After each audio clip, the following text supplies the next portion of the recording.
The Sony ZV-E1, brand new Sony camera that came out. Full frame camera, the smallest full frame camera out right now. It is insane that they can fit a whole full frame in such a tiny body. I have this right here. This is the ZV-E1. This is a point and shoot camera, but it's supposed to be a vlogging camera. Super easy. Actually, I've been using it a lot and it's super nice to use. I'm not gonna lie.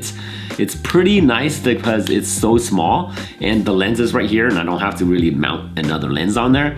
And plus, a lot of my YouTube videos lately has been recorded on this little guy. It's not going anywhere, it's staying in my camera collection. It's such a cool camera, but we're not talking about this one. We're talking about ZV-E1. The difference is that it's a full frame and you can change out the lens.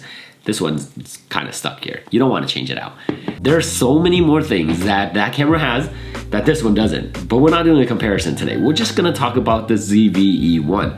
Full frame camera, has amazing video quality. You're talking about 120 frames per second, 240. You can do 4K and 60. It has space priority, which means if you are in front of the camera, you can set it where it will just lit your face. And even if the background is blown out, it's okay, as long as your face is perfectly exposed. That's really nice for someone who's vlogging.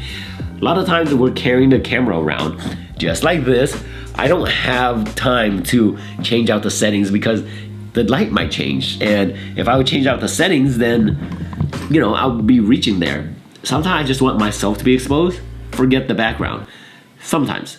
So a camera that does that all for you, that's amazing that it can do that. It just makes it so much easier. You can go to shutter speed priority, have it on face detect and expose for only the face all the time. You can, but that's just a lot of changing. It's not always the best either. I've tried it before and it's just, sometimes it just doesn't work that well. See this right here?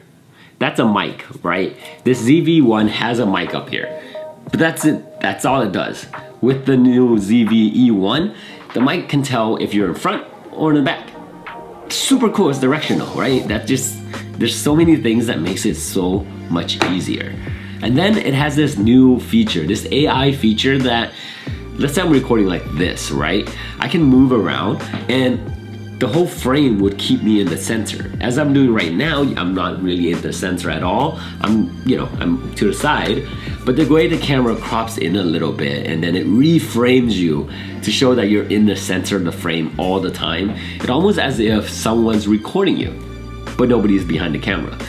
That makes this camera the perfect vlogging camera, the perfect YouTube camera. Isn't that amazing? If I were to like get up and walk and then have the camera follow me without anybody behind, that just like, there's so many things you can do with it. The Sony ZV-E1 is like a Sony a7S III, but smaller. It's such a good camera. $2,200. Wow, that's a hefty price. It's not a good photo camera because it's not meant for photo, it's meant for just vlogging. It can shoot photo, just not amazing. $2,200. You have the Fujifilm X-H2, which is $19.99. That camera has 40 megapixels, can shoot an 8K, flip out screen, interchangeable lens. I'm talking about, it's a great camera, under $2,000. In that $2,200 range, you also are very close to the Fujifilm X-H2S, also the Sony a7 IV. You're battling a lot of cameras. If you're just strictly a person who wants to record video of yourself because you're making videos for YouTube, you don't care anything about pictures, that is the perfect camera to get. If you have the money for it, that's it, because you can use full frame lenses on it, which is so nice to have. For vlogging with it, it just follows you around. It's so sick to have something like that. I can do a whole traveling vlog. I can record myself while grabbing stuff around the room. It'll follow me. I can create a scene where I'm walking somewhere and it'll still follow. There's endless possibilities. And that's why that camera is so good for that. But if you're a photographer or a hybrid shooter, that may not be the best camera for you. Like, I think there are other cameras out there that are way better. Ask yourself, are you just going to be making videos? If the answer is yes, and you want to spend that much money, then yes, that is the best camera on the market for that right now. If not, you also have this, the ZV-E1. This is a great camera. I like it. I like everything about it. There's also this button right here that would basically blur out the background for me. Basically lower the aperture automatically without me setting it. So for someone who doesn't know a lot about settings, you can click that button and it does it all for you. The Sony ZV-E1 has the exact same thing and much more. Would I be getting that camera?